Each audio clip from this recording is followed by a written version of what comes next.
ప్రతి సంవత్సరం మన కేసీఆర్ గారి జన్మదిన వేడుకలను అద్భుతంగా నిర్వహిస్తున్నటువంటి మాజీ మంత్రివర్యులు మన సనత్ నగర్ శాసనసభ్యులు మిత్రులు తలసాని శ్రీనివాస్ యాదవ్ గారికి, కార్యక్రమానికి ముఖ్య అతిథిగా విచ్చేసిన మన పార్టీ కార్యనిర్వాహక అధ్యక్షులు గౌరవనీయులు కేటీఆర్ గారికి, అదేవిధంగా శాసన మండలిలో మన ప్రతిపక్ష నాయకులు గౌరవనీయులు మధుసూదనాచారి గారు, శాసన మండలి కౌన్సిల్ డిప్యూటీ చైర్మన్ గారు బండా ప్రకాష్ గారు, మరి మాజీ మంత్రివర్యులు మహమూద్ అలీ గారు, రవిచంద్ర గారు, శ్రీనివాస్ గౌడ్ అన్న గారు, సత్యవతి రాథోడ్ గారు, రవీందర్ అన్న గారు, కవిత గారు, చంద్రశేఖర్ రెడ్డి గారు, నవీన్ రెడ్డి గారు, కాలేరు వెంకటేష్ అన్న గారు, వేదిక మీద ఉన్న పెద్దలు, మరి మన కేసీఆర్ గారి జన్మదిన వేడుకలను ఇంత అద్భుతంగా జరుపుకోవడానికి వచ్చినటువంటి బీఆర్ఎస్ కుటుంబ సభ్యులకు, మీడియా మిత్రులందరికీ పేరు పేరున నమస్కారం తెలియజేస్తా ఉన్నా. నిజంగా ఈరోజు కేసీఆర్ గారి జన్మదినం రాష్ట్రం అంతా కూడా ఒక పండగలాగా జరుపుకుంటా ఉన్నారు. కేసీఆర్ అంటే ఒక వ్యక్తి కాదు, కేసీఆర్ అంటే ఒక నాయకుడు కాదు, కేసీఆర్ అంటే 4 కోట్ల ప్రజల భావోద్వేగం. 1954లో మన కేసీఆర్ గారు పుట్టారు. ఇప్పుడు 2024 25వ సంవత్సరం. అంటే కేసీఆర్ గారు పుట్టిన 2 ఏళ్లకే ఉన్న తెలంగాణను ఆంధ్రలో కలిపింది ఆనాటి కాంగ్రెస్ పార్టీ. 1969లో మలిదశ తెలంగాణ ఉద్యమం వచ్చినాడు కేసీఆర్ గారి వయసు 15 సంవత్సరాలు. 15 సంవత్సరాల వయసులో ఆనాడు 69 తెలంగాణ ఉద్యమంలో పాల్గొని జై తెలంగాణ అని పోరాడిన నాయకుడు కేసీఆర్.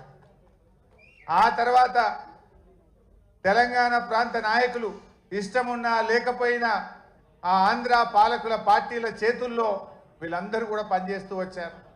కేసీఆర్ గారు కూడా తెలుగుదేశంలో పనిచేశారు. ఎప్పటికప్పుడు తెలంగాణ కోసం పార్టీలో ఉంటూనే మాట్లాడుతూ వచ్చారు.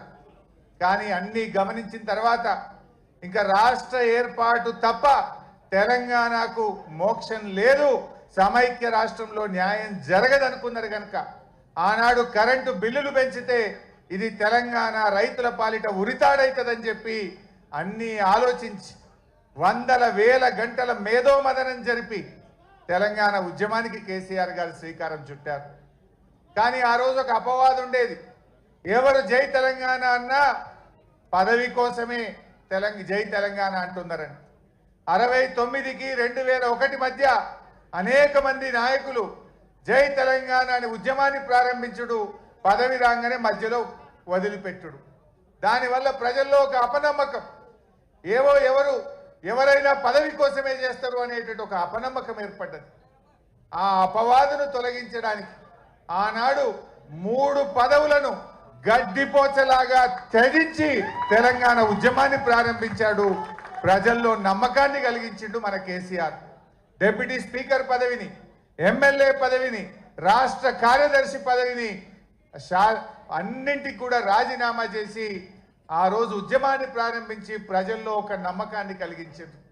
ప్రొఫెసర్ జయశంకర్ గారు మాతో అనేవాడు, ఎప్పుడన్నా మేము మాట్లాడితే నాకు కేసీఆర్ మీద సంపూర్ణమైన విశ్వాసం ఉంది, ఈయన నాయకత్వంలో తెలంగాణ వస్తుందని నేను నమ్మిన గనుక కేసీఆర్ వెంట నడుస్తున్నా, కేసీఆర్ను ఆశీర్వదిస్తున్నా అని జయశంకర్ గారు చెప్పారు.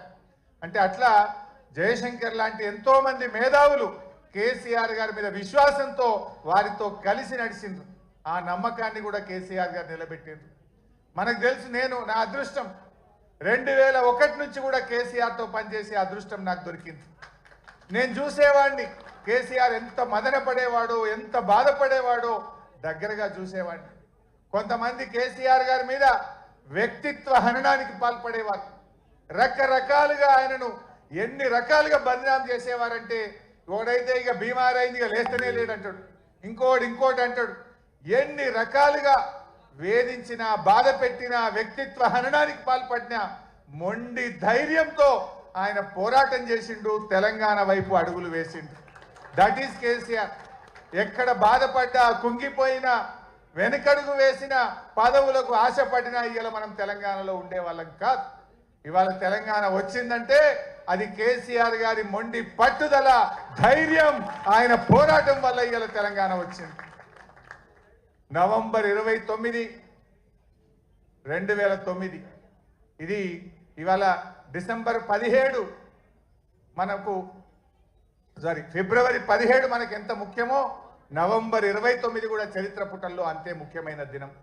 ఆనాడు కేసీఆర్ గారు ఇంకా లాభం లేదు, కేసీఆర్ చచ్చుడో తెలంగాణ వచ్చుడో, అయితే తెలంగాణ జైత్రయాత్ర లేదంటే నా శవయాత్ర అని చెప్పి ఆమరణ నిరాహార దీక్ష కూర్చున్నటువంటి నాయకుడు మనం చూసాం.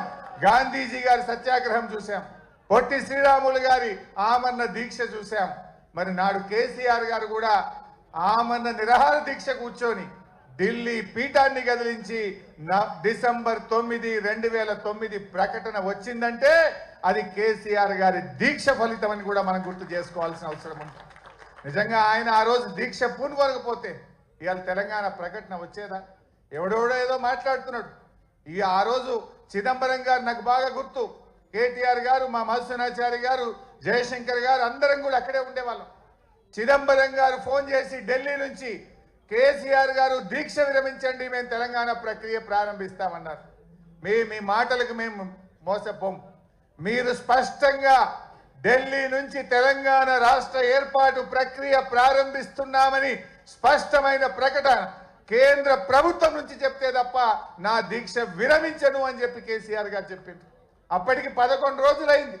మనిషి ఆ మంచం మీద నుంచి ఒక్కొక్కసారి వణుకుతో దాదాపు ½ ఫీట్ ఎగురుతా ఉండే బాడీ, తన కంట్రోల్లో తాను లేదు.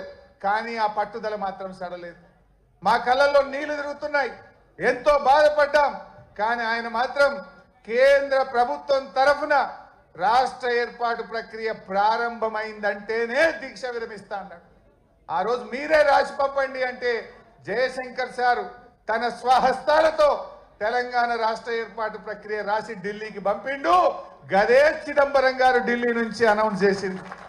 అది ఆ రకంగా తెలంగాణ తెచ్చుకున్నాం. తెలంగాణ తేవడమే కాదు, తెచ్చిన తెలంగాణను, అప్పుడే పుట్టిన బిడ్డను కన్న తల్లి ఎంత ప్రేమగా పెంచుకుంటుందో కేసీఆర్ గారు 10 ఏళ్లలో తెలంగాణను ఒక తల్లిలాగా తీర్చిదిద్దాడు. ఒక తల్లిలాగా, ఒక తండ్రిలాగా ఈ తెలంగాణను బంగారు భవిష్యత్తు వైపు అడుగులు వేసింది. ఏ తల్లైనా పుట్టిన బిడ్డను నాకంటే గొప్పగా ఉండాలని, బంగారు భవిష్యత్తు ఉండాలని ప్రతి తల్లి తన కొడుకు కోసం, తన బిడ్డ కోసం తపిస్తుంది. అలా కేసీఆర్ గారు ఈ సాధించిన తెలంగాణను త్రాగునీటిలో, సాగునీటిలో, విద్యుత్ రంగంలో ఏ రంగం తీసుకున్నా ఈ దేశానికి రోల్ మోడల్గా, అన్ని రాష్ట్రాలకు ఒక మోడల్గా, ఒక దిక్సూచిగా తెలంగాణను తయారు చేసింది. కేసీఆర్ కు తెలంగాణకున్న బంధం ఇది పేగు బంధం, తల్లి బిడ్డల బంధం. కేసీఆర్ కు తెలంగాణ ప్రజలకు ఉన్న బంధం. కొంతమంది తెలిసి తెలియక మాట్లాడుతుంటారు, కానీ కేసీఆర్ ప్రతి నిమిషం తెలంగాణ కోసమే ఆలోచించిండు. ఈ మధ్యలో రేవంత్ రెడ్డి మాట్లాడుతుండు, నేను 2020 మ్యాచ్లు ఆడుతున్నా అంటుండు. నువ్వు 2020 ఆడతావేమోగా, నువ్వు 2020 ఆడవు. వాస్తవంగా నువ్వు 2020 దేనికి ఆడతావు అంటే పైసల కలెక్షన్కి ఆడతావు. అసలు నువ్వు ఆడే మ్యాచ్ అంతా కూడా తొండి, నీదంతా తొండి మ్యాచ్ ఉంటుంది, తొండి ఎగ్గొట్టే మ్యాచ్. ఏంది నీ మాటల్లో తొండి, హామీ